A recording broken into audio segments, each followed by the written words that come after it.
Next question है chapter 5 geography का। Why does deciduous type of vegetation occupy most of India.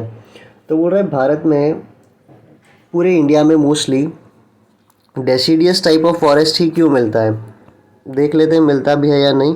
तो देखो ये रहा डेसिडियस फॉरेस्ट, और अगर देखो ये ग्रीन कलर देखने को मिल रहा होगा, है ना, ये देखो यहाँ पे है ना, ये है डेसिडियस फॉरेस्ट।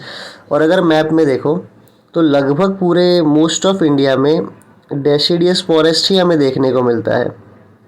अब देखो एक फॉरेस्ट होता है एवरग्रीन फॉरेस्ट, एक फॉरेस्ट होता है डेसिडियस फॉरेस्ट, एक होता है थॉर्नी एंड श्रब्स, एक होता है हिमालयन, एक होता है सुंदरबन वाले फॉरेस्ट। तो ये सब क्या होते हैं और कैसे इनके अलग अलग ट्रीज जो फाउंड है तो उनका नाम याद करना है। तो इसी प्लेलिस्ट में एक 14 मिनट का वीडियो होगा जिसमें क्लास में पढ़ा रहा हूँ, उसको जाके एक बार सुन लेना तो याद हो जाएगा। ठीक है, वो क्वेश्चंस में आता है, मैच द कॉलम या आइडेंटिफाई द रॉन्ग पेयर में वो आता है। पर अभी बात करते हैं कि इंडिया में क्यों डेसिडियस फॉरेस्ट मिलता है। पहले तो ये याद कर लो कि डेसिडियस फॉरेस्ट में रेनफॉल कितना होता है। तो डेसिडियस फॉरेस्ट में जो रेनफॉल होता है वो 1000 से लेके 2000 mm होता है। ठीक है, डेसिडियस फॉरेस्ट में रेनफॉल कितना होता है, 1000 से लेके 2000 mm। एवरग्रीन फॉरेस्ट में कितना होता है, एवरग्रीन फॉरेस्ट में होता है मोर देन 2000 mm। ये याद रख लो अभी कि एवरग्रीन फॉरेस्ट में रेनफॉल कितना होता है, more than 2000 mm। Deciduous forest में कितना होता है, 1000 से लेके 2000 mm। एवरग्रीन डेसिडियस फॉरेस्ट में क्या होता है, डेसिडियस फॉरेस्ट में जो ट्रीज़ होते हैं वो अपने लीव्स को शेड कर देते हैं। शेड कर देना मतलब गिरा देते हैं, है ना, इसलिए उसका नाम डेसिडियस फॉरेस्ट है, क्योंकि जो लोग अपने लीव्स हैं उसको क्या करते हैं, गिरा देते हैं। अब वो लीव्स को क्यों गिराते हैं, ताकि इवोपरेशन जो है पानी का वो कम हो जाए।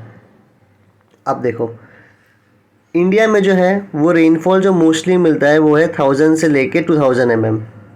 और यही कारण है कि इंडिया में हमें मोस्टली कौन सा फॉरेस्ट देखने को मिलता है, deciduous forest.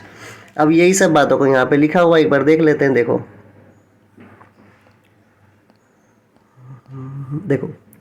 deciduous types of vegetation is characterized by trees that shed their leaves during the dry or summer season। तो deciduous types of forest या vegetation क्या होता है, जहाँ पे जो trees होते हैं वो अपने leaves को shed मतलब गिरा देते हैं ड्राई या फिर समर सीजन में। ठीक है, deciduous types of vegetation का मतलब है जहाँ पे trees अपने leaves को shed कर देते हैं।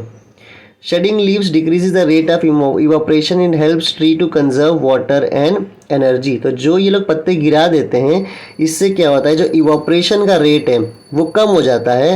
और जब इवापोरेशन कम होगा, जब पानी कम सोखेगा सन, तो क्या होगा, जो ज़मीन के नीचे पानी, it helps to conserve water and energy. तो भाई जो पानी है वो कंजर्व करके रखता है प्लांट। अगर बहुत सारे पत्ते रहेंगे तो बहुत ज़्यादा इवापोरेशन होगा, पत्ते कम हो जाएंगे तो इवापोरेशन भी क्या हो जाएगा, कम हो जाएगा, तो पानी फिर बचा रहता है।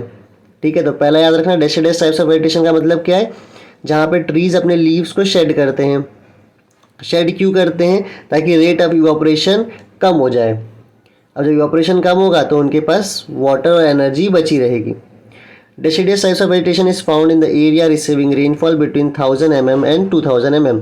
तो डेसिडियस टाइप्स ऑफ वेजिटेशन कहाँ देखने को मिलेगा, जहाँ पे रेनफॉल कितना होता है, 1000 mm से लेके 2000 mm। In most of India the amount of annual average rainfall is between 1000 mm to 2000 mm। तो इंडिया के मोस्ट ऑफ पार्ट में कितना रेनफॉल हमें देखने को मिलता है, 1000 mm से लेके 2000 mm। Therefore, deciduous types of vegetation occupies most of India। इसीलिए deciduous types of forest India में मोस्टली है। आंसर क्या लिखना है कि deciduous types of forest का मतलब होता है जहाँ पे ट्रीज अपने लीव्स को शेड कर देते हैं। शेड इसीलिए करते हैं ताकि रेट ऑफ इवापोरेशन जो है पानी का वो कम हो जाए। पानी का जब रेट ऑफ इवापोरेशन कम होगा तो ट्रीज पानी को और कंजर्व कर पाएगी और अपने एनर्जी को भी बचा पाएगी, कंजर्व कर पाएगी। Third point, deciduous types of forest वहाँ मिलता है जहाँ पे रेनफॉल 1000 mm से लेकर 2000 mm के बीच हो। और इंडिया में मोस्ट ऑफ जगह पे रेनफॉल कितना होता है, 1000 mm से लेकर 2000 mm। इसीलिए हमें इंडिया में कौन सा फॉरेस्ट देखने को मिलता है, कौन सा वेजिटेशन देखने को मिलता है, डेसिडियस टाइप्स ऑफ वेजिटेशन। ठीक है, इस आंसर में इतना ही है।